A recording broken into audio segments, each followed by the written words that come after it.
Hello दोस्तों, फिर से आपका स्वागत है। आज से हम एक नई सीरीज शुरू कर रहे हैं जो कि आपके सभी पात्रता परीक्षाओं के प्रश्न पत्र जैसे KVS, CTET, REET, UPTET, HTET, इन सभी से हम हल प्रश्न पत्र करेंगे। तो आइए शुरू करते हैं आज का पहला हल प्रश्न पत्र जो कि आपकी यूपीटेट का होगा और इन सभी पात्रता परीक्षाओं से दोबारा क्वेश्चन रिपीट होते हैं, इसलिए ये बहुत ही महत्वपूर्ण है। तो आइए करते हैं आज का पहला प्रश्न पत्र जो कि आपके यूपीटेट 2021 का है। और इसमें हम पेडागोजी को कवर करेंगे। जितने भी पेडागोजी क्वेश्चन आए हुए हैं इस एग्जाम में उन सभी को हम कवर करेंगे। तो आज का पहला प्रश्न है, ब्लूप्रिंट निम्न में से किसका महत्वपूर्ण घटक है? ऑप्शन ए परीक्षण अंकन का, बी परीक्षण वैधता का, सी परीक्षण प्रशासन का, या डी परीक्षण निर्माण का। तो ब्लूप्रिंट इनमें से किसका महत्वपूर्ण घटक है? देखो, हम ये नहीं कहते हैं कि भाई इसका लो ये सारा ब्लूप्रिंट तैयार कर दिया हमने। तो किसका ब्लूप्रिंट? वो होता है परीक्षण निर्माण का। ठीक है, हम मान लो किसी का कुछ भी किसी बच्चे का हमने वो परीक्षण करना है तो उसके कहते नहीं हमने इसका ब्लूप्रिंट तैयार कर दिया, ये इसमें खामियां, ये इसमें दोष है, ये इसमें वो है। ठीक है, तो किसका होगा ये ब्लूप्रिंट? ये होगा आपका ऑप्शन नंबर डी, परीक्षण निर्माण का।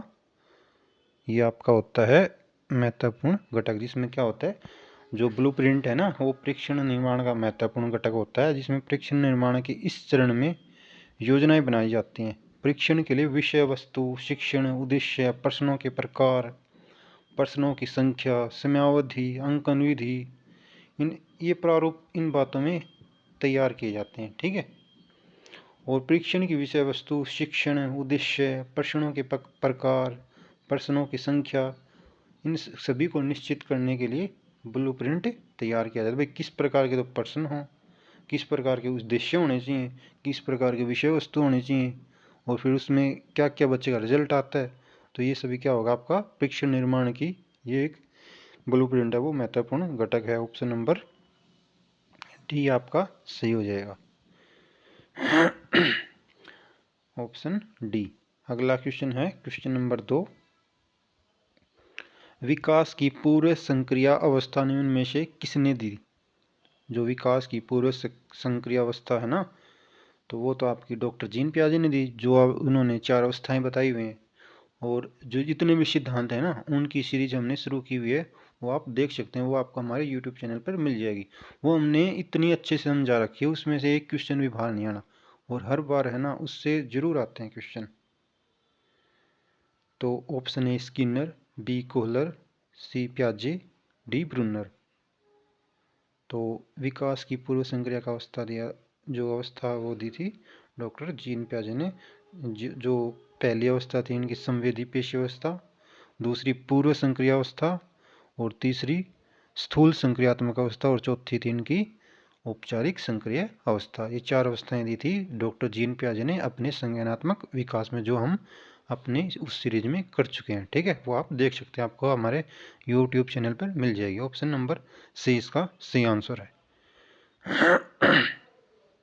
अगला क्वेश्चन है क्वेश्चन नंबर 3, MMPI परीक्षण का उपयोग निम्न में से किसके मापन में किया जाता है? MMPI का मतलब होता है मिनेसोटा मल्टीफेजिक पर्सनैलिटी इन्वेंटरी। ठीक है, MMPI का मतलब होता है मिनेसोटा मल्टीफेजिक पर्सनैलिटी इन्वेंटरी। तो इसमें हम किसका वो करेंगे? आसान सी बात है, हम इसमें व्यक्तित्व का करते हैं। ऑप्शन नंबर डी आपका सही हो जाएगा, व्यक्तित्व। तो हम क्या करते हैं MMPI में? हम MMPI में करते हैं इसका प्रयोग व्यक्तित्व मापन हेतु करते हैं, जिसमें कि जो कोई भी व्यक्ति है ना तो उसका परीक्षण करते हैं इसमें MMPI में।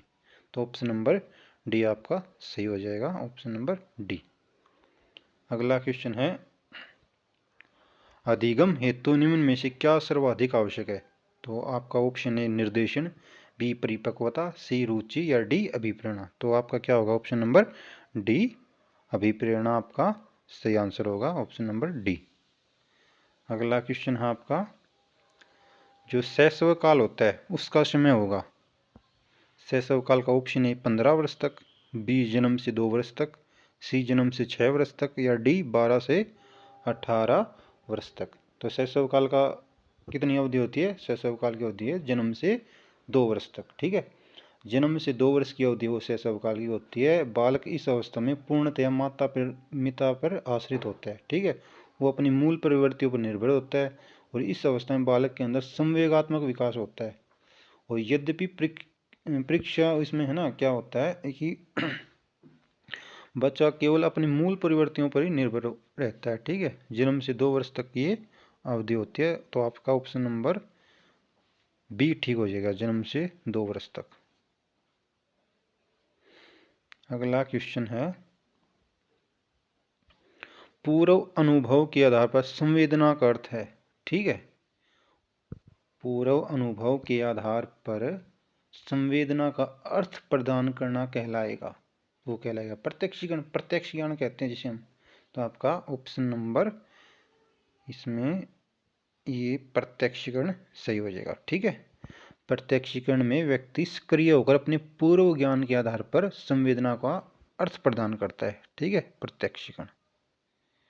अगला क्वेश्चन है, सीखने में प्रयास व भूल के सिद्धांत का प्रतिपादन किसने किया था? किसने किया था सीखने के में प्रयास और भूल का सिद्धांत? वो किया था आपका ऑप्शन ए गेस्टाल्टवाद, बी पावलोव, सी थॉर्नडाइक, या डी कोलर।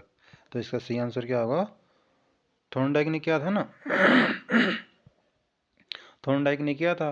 गेस्टाल्टवाद तो उसने गेस्टाल्टवाद तो कोलर आएगा गेस्टाल्टवाद में। तो पावलोव में प्राचीन अनुबंधन सिद्धांत दिया था और थॉर्नडाइक ने बिल्ली के ऊपर नहीं किया, सीखने और भूल का, सीखने में प्रयास व भूल का सिद्धांत दिया था थॉर्नडाइक ने। ऑप्शन नंबर सी आपका सही आंसर हो जाएगा।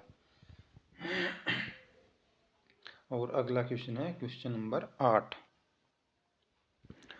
क्वेश्चन नंबर 8 आपका हो जाएगा, औसत बुद्धि वाले बालकों का बुद्धि लब्धि स्तर क्या होगा?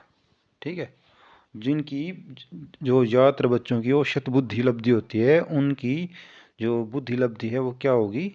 वो क्या होगी? वो होगी आपकी ऑप्शन ए 90 से 109, बी 110 से 114, या सी 80 से 89, या डी 70 से 79। तो ये हो गया आपकी ऑप्शन नंबर ए 90 से 109। देखो, जर्मन के मनोवैज्ञानिक विलियम स्टर्न थे ना, उन्होंने बुद्धि लब्धि के बारे में सिद्धांत दिया था। ठीक है, और उसके बाद में टर्मन ने इसका प्रयोग किया था, जिसमें उन्होंने सूत्र दिया था बुद्धि लब्धि का मानसिक आयु बटे वास्तविक आयु गुणा 100। किसी की मान लो हमने बुद्धि लब्धि निकालनी है बच्चे की, तो मानसिक आयु लेंगे बटे वास्तविक आयु और गुणा 100। तो जो सामान्य बुद्धि होती है ना, वो होती है 90 और 109 के बीच में। और जो प्रतिभाशाली बच्चे होते हैं ना, उनकी बुद्धि होती है 140 से इससे ऊपर। ठीक है, ये आपका ऑप्शन नंबर ए सही हो जाएगा। अगला क्वेश्चन है क्वेश्चन नंबर 9। क्वेश्चन नंबर 9, तो आपका क्वेश्चन नंबर 9 में क्या है, निम्न में से कौन तरल क्रिस्टलीय बुद्धि के प्रतिमान के प्रतिपादक थे? जो तरल क्रिस्टलीय बुद्धि का प्रतिमान दिया था ना, देखो इनसे सभी से आ रहे हैं ना, जितने भी प्रिंसिपल हैं, बहुत ज़्यादा क्वेश्चन आ रहे हैं प्रीवियस क्वेश्चन पेपर में भी। तो इसलिए हमने वो सीरीज शुरू की है जो हमारे सभी सिद्धांतों के ऊपर है। हमने उसमें से कोई भी क्वेश्चन नहीं छोड़ा है और कोई भी सिद्धांत हम उसमें छोड़ने वाले नहीं हैं, इसलिए आप उस सीरीज को जरूर ज्वाइन करें। ठीक है, तो अगला क्वेश्चन क्या है, क्वेश्चन नंबर 9, निम्न में से कौन तरल क्रिस्टलीय बुद्धि के प्रतिमान के प्रतिपादक थे? Option A Skinner, option A है वर्णन आपका, बी है थॉर्नडाइक, सी है कैटल, और डी है स्किनर। ठीक है, तो किन ने दिया था? वो दिया था आपका कैटल ने। ठीक है, ऑप्शन नंबर सी कैटल ने आपका तरल क्रिस्टलीय बुद्धि के प्रतिमान को प्रतिपादित किया था, जिसमें बुद्धि के तरल क्रिस्टलीय प्रतिपादन का प्रतिपादन कैटल ने किया। जो आगे कैटल के शिष्य जॉन एल हॉर्न ने इसे विकसित किया। जो इसका शिष्य थे ना, जॉन एल हॉर्न, उसने इसका विकसित किया। वो बुद्धि के तरल क्रिस्टलीय प्रतिमान में तरल बुद्धि से तात्पर्य होता है ऐसी समस्याओं के समाधान करने की क्षमता है जो जिनके बारे में पहले से कोई ज्ञान न हो। ठीक है, तरल बुद्धि का मतलब क्या हुआ कि ऐसी क्षमता जिसमें आपको पहले से कोई ज्ञान न हो, ठीक है। जबकि क्रिस्टलीय बुद्धि कौशल ज्ञान और अनुभव का उपयोग करने की क्षमता है। इसमें दो बताई इसने, देखो तरल का मतलब पहले से कोई ज्ञान नहीं हो, कोई आप प्रॉब्लम सोल्व कर रहे हैं, आपको पहले से कोई ज्ञान नहीं है। और उसका क्रिस्टलीय का मतलब पहले से ही आपको कुछ अनुभव है, ठीक है।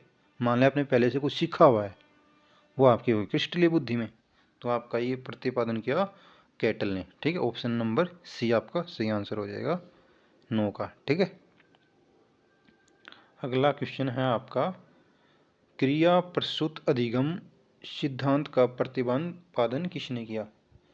जो क्रिया प्रसूत है उसका किसने किया था, वो किया था आपका option A Skinner, B Hegarty, C Thorndike या डी हल।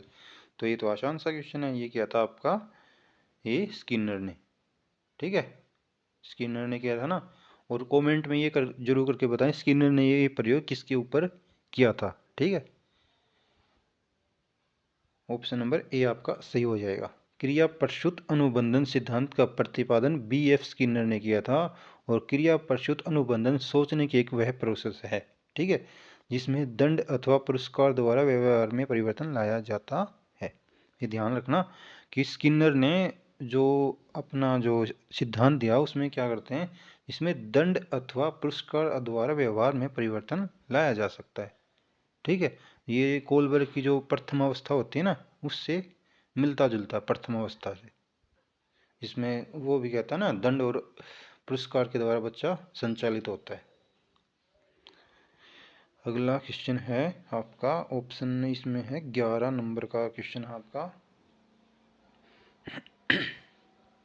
कोहलर अपने प्रयोग से यह सिद्ध करना चाहते थे कि अधिगम, जो कोहलर हैं वो गेस्टाल्टवाद में आते हैं ना, तो उन्होंने अपना प्रयोग के माध्यम से क्या सिद्ध करना चाहते थे कि अधिगम, ऑप्शन ए मानव अधिगम प्रयोजनपूर्ण है, बी जानवरों में मनुष्य से श्रेष्ठ हैं, सी एक स्वतंत्र क्रिया है, या डी समग्र परिस्थिति का प्रत्यक्षीकरण है। जहाँ प्रत्यक्षीकरण आ जाए ना वहाँ समझ लेना गेस्टाल्टवाद की सिद्धांत वो है, ठीक है। तो ऑप्शन नंबर डी आपका सही आ जाएगा। जो कोहलर है ना, उन्होंने अपने अधिगम में समग्र परिस्थिति का प्रत्यक्षीकरण करने पर जोर दिया था, ठीक है। ऑप्शन नंबर डी आपका सही हो जाएगा। अगला क्वेश्चन है आपका क्वेश्चन नंबर 12, किसने पाठ योजना की पंच पद प्रणाली को प्रतिपादित किया था। ऑप्शन ए ब्लूम, बी आपका हार्वर्ड, सी किलपैट्रिक, डी है आपका जॉन डीवी। तो पंच पद प्रणाली आपकी किसने की थी, ऑप्शन नंबर आपका इसमें हो जाएगा बी, ठीक है। हार्वर्ड ने पंच पद प्रणाली को आपका प्रतिपादन किया था, हार्वर्ड। ये बहुत ही आपका इम्पोर्टेंट क्वेश्चन है। पंच पद प्रणाली किसने दी थी, वो दी थी आपकी हार्वर्ड ने, ठीक है। और ये सभी क्वेश्चन आपको क्यूबीएस में भी देखने को मिलेंगे, सी टेट में भी, रीट में भी, यूपी टेट में भी, जितने भी पात्रता परीक्षा होती हैं उन सभी में देखने को मिलेंगे। और हर बार ये क्वेश्चन आते हैं, ठीक है। तो इसलिए ये महत्वपूर्ण हो जाते हैं ये सारे सिद्धांत। तो हार्वर्ड की पंच पदीय विधि जो प्रणाली थी इसमें क्या था, पहली तो थी प्रस्तावना, ठीक है। प्रस्तावना में क्या था, पूर्व ज्ञान से नवीन ज्ञान, यानी कि पंच पद प्रणाली में पहला जो पद था वो था प्रस्तावना। इसमें क्या था, पूर्व ज्ञान से नवीन ज्ञान। और दूसरा था प्रस्तुतिकरण। उसमें प्रस्तुतिकरण में क्या था, नवीन ज्ञान प्लस शिक्षण सामग्री प्रस्तुत। और तीसरी थी तुलना, तुलना करना, पूर्व ज्ञान में और नवीन ज्ञान में तुलना, दोनों में, ठीक है। पहले कितना ज्ञान है और अब कितना ज्ञान है, दोनों में तुलना, वो होगी आपकी तुलना। ये तीसरा पद था। और चौथा था आपका नियमीकरण, ठीक है। नियमीकरण, उदाहरण से नियम, मान लो कोई उदाहरण लो फिर नियम, जैसे कि आपका आगमन विधि में होता है ना, वैसे ही। और पांचवा पद था आपका प्रयोग, यानी कि नियम का प्रयोग करना। ये आपके 5 पद थे, पहला है प्रस्तावना, दूसरा है प्रस्तुतिकरण, तीसरा है तुलना, चौथा है नियमीकरण और पांचवा है प्रयोग। ये आपकी पंच पद प्रणाली थी जो कि आपकी हार्वर्ड ने दी थी, ठीक है। अगला क्वेश्चन है आपका क्वेश्चन नंबर 13, क्वेश्चन नंबर 13, इसमें क्या है, निम्नलिखित में ग्रंथियों के आधार पर व्यक्तित्व के विभिन्न प्रकारों की चर्चा किसने की? ग्रंथियों के आधार पर। Option A Spranger, B Cannon, C Jung या डी क्रिस्मर। तो ग्रंथियों के आधार पर व्यक्तित्व की जो विभिन्न प्रकार हैं वो दिए थे आपके बी कैनन ने। ऑप्शन नंबर बी आपका सही हो जाएगा, कैनन। ठीक है, अगला क्वेश्चन है आपका क्वेश्चन नंबर 14, सृजनात्मकता मौलिक परिणामों को अभिव्यक्त करने की मानसिक प्रक्रिया है, यह कथन है। ऑप्शन ए क्रो एवं क्रो, सी ड्रेवलर या सी डी हॉर्न या डी कोल वेब्रिज। जो ये इन्होंने एक वो दी हुई है कथन, परिभाषा दी हुई है, और ये सभी परिभाषा आपको ना आपके जितना आपका सिलेबस है ना सी टेट इसमें बीएड का, जेवीटी का, डीएड का, जो बीटीसी जो भी बोलते हैं आप, उसका जो सिलेबस है उसमें सभी मिल जाएंगे, ये है। ठीक है, सृजनात्मकता वाले लेसन में है ये। तो सृजनात्मकता मौलिक परिणामों को अभिव्यक्त करने की मानसिक प्रक्रिया, यह कथन दिया था, ये कथन दिया था आपका क्रो एवं क्रो ने। ठीक है, ऑप्शन नंबर ए ठीक हो जाएगा। तो इन्होंने क्या कहा, सृजनात्मकता है जो नवीन ज्ञान की वो है प्रक्रिया, वो मौलिक परिणामों को अभिव्यक्त करना, मौलिक परिणाम है उनको अभिव्यक्त करना, न कि कोई पहले से बनी बनावटी चीज हो, नहीं, न्यू इन्वेंटरी है ये मौलिक परिणाम सृजनात्मकता। उसका जो परिणाम होगा वो क्रिएटिविटी होगा। ठीक है, कोई बनावटी चीज नहीं होगी इसमें। अगला क्वेश्चन है क्वेश्चन नंबर 15, बीएफ स्किनर के अनुसार बच्चों में भाषा का विकास होता है। ऑप्शन ए व्याकरण में प्रशिक्षण के फलस्वरूप, बी अनुकरण एवं प्रबलन के फलस्वरूप, सी परिपक्वता के फलस्वरूप या डी जन्मजात क्षमताओं के फलस्वरूप। जो स्किनर हैं उन्होंने बच्चे की भाषा का विकास के लिए सबसे ज़्यादा प्रबलन और अनुकरण के ऊपर ध्यान दिया था, कि बच्चा अनुकरण के द्वारा सीखता और प्रबलन के द्वारा ये एक विशेष महत्व निभाते हैं बच्चे की भाषा के विकास में। ठीक है, ऑप्शन बी आपका सही हो जाएगा, अनुकरण एवं प्रबलन के फल स्वरूप। ऑप्शन बी आपका ठीक हो जाएगा। अगला क्वेश्चन है क्वेश्चन नंबर 16, मूल प्रवृत्तियों को 14 प्रकार से खालिस्तान ने वर्गीकृत किया है। जो मूल प्रवृत्ति हैं वो 14 प्रकार की जो हैं बताई, वो किसने बताई? ऑप्शन ए वुडवर्थ ने, बी है आपका थॉर्नडाइक ने, सी मैकडूगल ने, डी पियाजे ने। तो इसका सही आंसर क्या होगा? 14 मूल प्रवृत्ति किसने बताई थी आपकी? देखो, पियाजे ने तो दिया था संज्ञानात्मक विकास, थॉर्नडाइक ने दिया था आपका भूल प्रयास वाला। ठीक है, तो बच गया ये मैकडूगल। मैकडूगल ने 14 मूल प्रवृत्ति बताई थी आपकी। ऑप्शन नंबर सी आपका सही आंसर हो जाएगा। और 14 मूल प्रवृत्तियों में कौन कौन सी हैं? देखो, पहली थी पलायन। ठीक है, और उससे संबंधित इसमें संबंधित है ना संवेग भी बताए थे।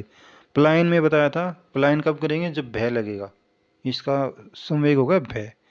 और दूसरी बताई थी युयुत्सा, हिंदी में नहीं आता हमारे, वन वर्ड सब्सटीट्यूशन है वाक्यांशों के लिए एक शब्द युयुत्सा, युद्ध करने की इच्छा। तो युद्ध करने की इच्छा कब होगी? इसका संवेग होगा क्रोध, जब क्रोध होगा। और तीसरी थी निवृत्ति, निवृत्ति में क्या होगी? घृणा। और जिज्ञासा में क्या? जिज्ञासा तभी होगी ना जब आश्चर्य होगा, इसके जो संवेग होगा आश्चर्य होगा। और पांचवी थी पुत्र कामना या शिशु रक्षा, ये होता है वात्सल्य, वात्सल्य। ठीक है, छठी बताई इसने शरणागत, जो करुणा से संबंधित है। सातवीं बताई काम प्रवृत्ति, वो कामुकता से संबंधित है। आठवीं बताई इन्होंने दीनता, जो आत्महीनता से संबंधित है। और नौवीं बताई आत्मगौरव, जो आत्मा अभिमान होता है ना खुद का, वो नौवीं है। और 10वीं बताई इन्होंने सामूहिकता, वो अकेलेपन से संबंधित है। और 11वीं बताई ने भोजनावेशन, वो भूख से। और 12वीं बताई संग्रह से, किसी चीज़ का हम संग्रह करते हैं, वो बताई इन्होंने अधिकार से। और रचना 13वीं है, वो कृति से। और 14वीं है इन्होंने हास्य, वो मनोविनोद से। ठीक है, ये 14 मूल प्रवृत्ति बताई, और इनके साथ इन्होंने हर एक संवेग भी बताया, जो जुड़ाव बहुत ही महत्वपूर्ण है, इसको आप अवश्य करें। और ये सभी सिद्धांत हम करेंगे उस सीरीज में। ठीक है, अगला क्वेश्चन है क्वेश्चन नंबर 16 हम कर चुके। अगला क्वेश्चन है क्वेश्चन नंबर 17। क्वेश्चन नंबर 17 में आ गए हम। इसमें क्या कहा हुआ है, किसी दूसरी वस्तु की अपेक्षा एक वस्तु पर चेतना का केंद्रीकरण अवधान है। देखो, दो वस्तुओं पर न होकर किसी एक वस्तु के ऊपर अपनी चेतना का केंद्रीकरण करना, उस पर यह अवधान रहना। तो ये कथन किसका है? ऑप्शन ए वुडवर्थ का, बी थॉर्नडाइक का, सी मैकडूगल का, डी डेमविल का। तो ये आपका कथन है डेमविल का। ऑप्शन नंबर डी आपका सही हो जाएगा, डेमविल। अगला क्वेश्चन है क्वेश्चन नंबर 18। निम्नलिखित में से किसका नाम सुजैन शास्त्र के पिता से जुड़ा हुआ है? किसका नाम सुजैन शास्त्र के पिता से जुड़ा हुआ? Question number 18। ये थे आपके option A Rosch, B Galton, C Crow and Crow, या डी प्याजे। तो ये आते हैं आपके option number B Galton. Option B आपका हो जाएगा गोल्टन। ठीक है। अगला क्वेश्चन है क्वेश्चन नंबर 19। Question number 19। 12 वर्ष से 16 वर्ष के बालकों हेतु हिंदी में डॉक्टर एस जलोटा ने कौन सा प्रशिक्षण प्रतिपादित किया? ठीक है। ऑप्शन ए चित्रांकन परीक्षण, बी साधारण मानसिक योग्यता परीक्षण, सी ए शाब्दिक बुद्धि परीक्षण, या डी है आपका आर्मी अल्फा टेस्ट। तो जो जलोटा है ना, उन्होंने 12 से 16 वर्ष के बालकों हेतु हिंदी में वो किया था आपका साधारण मानसिक योग्यता परीक्षण, जो कि आपका ऑप्शन नंबर बी सही हो जाएगा, ऑप्शन नंबर बी। अगला क्वेश्चन है क्वेश्चन नंबर आपका 20। बुद्धि के द्विकारक सिद्धांत का प्रतिपादन किसने किया था? बुद्धि के द्विकारक सिद्धांत का प्रतिपादन आपका किया था। ऑप्शन ए स्टर्न ने, बी वर्नर ने, सी स्पीरमैन ने, या डी थॉर्नडाइक ने। तो वो किया था आपका द्विकारक, जिसमें एस कारक और जी कारक बताया था ना, वो किया था आपका स्पीरमैन ने। बुद्धि के द्विकारक सिद्धांत का प्रतिपादन चार्ल्स स्पीरमैन ने किया था, स्पीरमैन। ठीक है। स्पीरमैन के अनुसार मनुष्य की बुद्धि दो कारकों से बनती है, जो कि सामान्य कारक और विशिष्ट कारक। सामान्य कारक को हम जी कारक कहेंगे और विशिष्ट कारक को हम एस फैक्टर कहेंगे। ठीक है। अगला क्वेश्चन है क्वेश्चन नंबर 21। कोहलर निम्न में से किससे संबंधित है? पहले बताया था ना हमने, कोहलर किससे संबंधित होगा? ऑप्शन ए है आपका अधिगम के सिद्धांत से, बी विकास के सिद्धांत से, सी व्यक्तित्व के सिद्धांत से, या डी अभिप्रेरणा के सिद्धांत से। तो उन्होंने अधिगम पे बताया था ना, अभी पहले ही कर चुके हैं वो क्वेश्चन। तो कोहलर ने किस पे किया था? ऑप्शन ए अधिगम के सिद्धांत के ऊपर आपका सिद्धांत दिया है। अगला क्वेश्चन है आपका, देखो, कोहलर अधिगम के सिद्धांत से संबंधित है। उन्होंने गेस्टाल्टवाद सिद्धांत के निर्माण में योगदान दिया है। ठीक है। कोहलर के सीखने का सिद्धांत अंतर्दृष्टि सिद्धांत भी कहलाता है। ठीक है। जो अंतर्दृष्टि सिद्धांत भी कहलाता है, गेस्टाल्टवाद में ये है। ठीक है, कोहलर।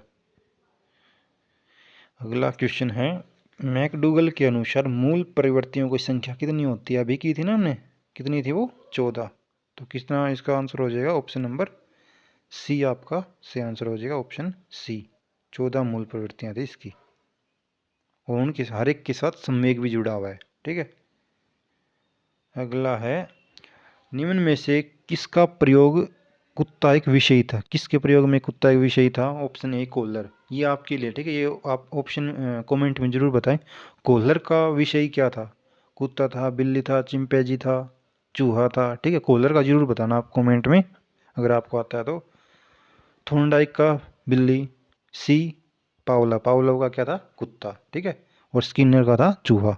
तो ऑप्शन सी आपका सही आंसर हो जाएगा। प्राचीन अनुबंध सिद्धांत दिया था ना पावलोव ने, तो इन्होंने कुत्ते का प्रयोग किया था, स्किनर ने चूहे का, थॉर्नडाइक ने बिल्ली का। तो कोहलर का आप बताएं ऑप्शन में। ठीक है। आपके कमेंट सेक्शन में जरूर बताएं कोहलर का क्या विषय था। अगला क्वेश्चन है आपका क्वेश्चन नंबर 25। 25 में क्या है आपका? मौलिकता, नमनीयता तथा प्रवाह किसके घटक हैं? देखो, जहाँ मौलिकता होगी नमनीयता होती है वो प्रभाव की। ये सारी चीज़ें नवीन खोज के ऊपर आधारित है, कोई इनमें बनावटी चीज़ नहीं है। तो किससे होगी ऑप्शन या भी प्रेरणा से, बी व्यक्तित्व से, सी सृजनात्मकता से, या डी बुद्धि से। बुद्धि से तो संबंधित है लेकिन वो सबसे ज़्यादा वो होगा सृजनात्मकता होगी। ठीक है, ऑप्शन सी सृजनात्मकता। बुद्धि का इसमें है ना पॉजिटिव वो होता है, ठीक है, धनात्मक वो होता है इसका। अगला क्वेश्चन है आपका क्वेश्चन नंबर 26। युयुत्सा है, बताया था ना अभी मैकडोगल के 14 मूल प्रवृत्ति में युयुत्सा, युद्ध करने की जो प्रवृत्ति है उसके साथ समय जुड़ा होता है क्रोध। तो क्या होगी ऑप्शन ए मूल प्रवृत्ति, बी व्यक्तित्व, सी चिंतन, या डी कल्पना। ये है आपका ऑप्शन ए मूल प्रवृत्ति, जो कि मैकडोगल ने 14 मूल प्रवृत्ति बताई थी, जिसमें युद्ध करने की इच्छा होती युयुत्सा, उसके साथ समय जुड़ा हुआ है कौन सा आपका क्रोध। ठीक है, क्रोध। क्वेश्चन नंबर 26 का ऑप्शन ए आपका सही है। अगला क्वेश्चन है आपका क्वेश्चन नंबर 27। बालकों के सामाजिक विकास को प्रभावित करने वाले तत्व हैं। ऑप्शन ए वंशानुगत तत्व सामाजिक विकास को, बी शारीरिक तत्व, सी सामाजिक परिवेशजन्य तत्व, या डी आर्थिक तत्व। तो यानी कि सामाजिक विकास को प्रभावित तो ये और भी करते हैं, लेकिन इसमें बच्चा देखो सामाजिक परिवेश जहाँ वो रहता है और इन्वायरमेंट, ये दोनों चीज़ें आपकी सही हैं। ठीक है, तो ऑप्शन नंबर सी आपका सही हो जाएगा। सामाजिक विकास को क्या प्रभावित करेगा, सामाजिक परिवेश जन्य तत्व जहाँ बच्चा रहता है, ऑप्शन सी। अगला क्वेश्चन है आपका क्वेश्चन नंबर 28। शारीरिक विकास का एक प्रमुख नियम निम्न में से कौन सा है। ठीक है, जो शारीरिक विकास का प्रमुख नियम है वो कौन सा है। ऑप्शन ए कल्पना और संवेगात्मक विकास से संबंध का नियम, बी द्रुतगामी विकास का नियम, सी अनियमित विकास का नियम, या डी मानसिक विकास से भिन्नता का नियम। देखो शारीरिक विकास में आएगा आपका ऑप्शन नंबर बी आपका सही होगा, द्रुतगामी विकास का नियम, यानी कि शैशव अवस्था और किशोर अवस्था ऐसी अवस्था होती है जिसमें जो शारीरिक विकास है ना वो बहुत तेजी से होता है, बहुत द्रुतगामी, द्रुतगामी मतलब तेजी से। ठीक है, तो ये आपकी किशोर अवस्था और शैशव अवस्था होती है। बाल्य अवस्था में थोड़ा ठहराव होता है, रुकता नहीं है लेकिन थोड़ा ठहराव होता है। इन दोनों अवस्थाओं के अब अगर हम कंपेयर करें तो थोड़ा कम होता है इनसे, शैशव अवस्था और किशोर अवस्था इन दोनों में सबसे ज़्यादा होता है। तो आपका ऑप्शन बी ठीक हो जाएगा, शारीरिक विकास का प्रमुख नियम द्रुतगामी विकास का नियम है। अगला क्वेश्चन है क्वेश्चन नंबर 29। निम्नलिखित में से कौन सा विकास का सिद्धांत नहीं है। ऑप्शन ए समान प्रतिमान का सिद्धांत,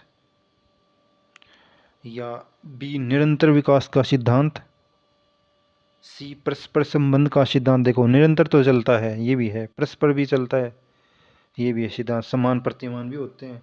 डी अनुकूलित अनुकूलित प्रत्यावर्तन सिद्धांत, ये नहीं है। ऑप्शन नंबर डी आपका सही हो जाएगा, अनुकूलित प्रत्यावर्तन सिद्धांत नहीं है विकास का। ये तीनों है, परस्पर भी है, निरंतर भी है और समान भी है। ठीक है, ऑप्शन डी आपका सही हो जाएगा। अगला क्वेश्चन है, ये आपका अंतिम प्रश्न है आपके यूपीटेट 2021 का है प्रश्न पत्र। ठीक है, ये आपका अंतिम प्रश्न है। अगर अभी तक आपने हमारी वीडियो को लाइक नहीं किया है तो वीडियो को लाइक करें और हमारे चैनल को सब्सक्राइब जरूर कर लें, जिससे कि आपके पास हमारा नोटिफिकेशन आ सके। अंतिम प्रश्न है, विकास के परिणाम स्वरूप नवीन विशेषताएं और नवीन योग्यताएं प्रकट होती हैं। तो यह कथन किसने दिया। ऑप्शन ए डगलस ने, और बी हरलॉक ने, या सी मेरेडिथ ने, या डी गैसल ने।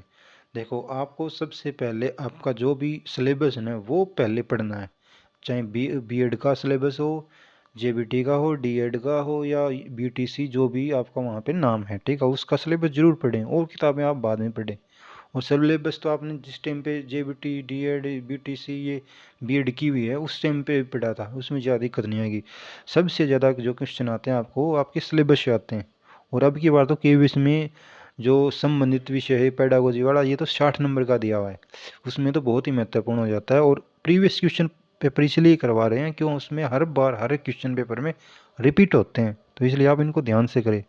और इसके लिए हमने एक 5000 क्वेश्चन की सीरीज शुरू की हुई है और एक सिद्धांतों की सीरीज शुरू की हुई है। और आज से हम ये जो जितने प्रश्न पत्र है ना, पूरे प्रश्न पत्र करवाएंगे। आज से हम यूपी टेट 2021 का करवाया है, ये इसका अंतिम प्रश्न है। विकास के परिणाम स्वरूप नवीन विशेषता और नवीन योग्यताएं प्रकट होती हैं। यह कथन किसका था? ए डगलस और हॉलैंड का, बी हरलॉक का, सी मेरेडिथ का, या डी गैसल का। तो ये था आपका ऑप्शन नंबर, ये है हरलॉक का। ठीक है, हरलॉक का कथन था ये आपका, आपका हो जाएगा हरलॉक। ठीक है, यहाँ हरलॉक आ जाएगा खालिस्तान में। ठीक है, धन्यवाद।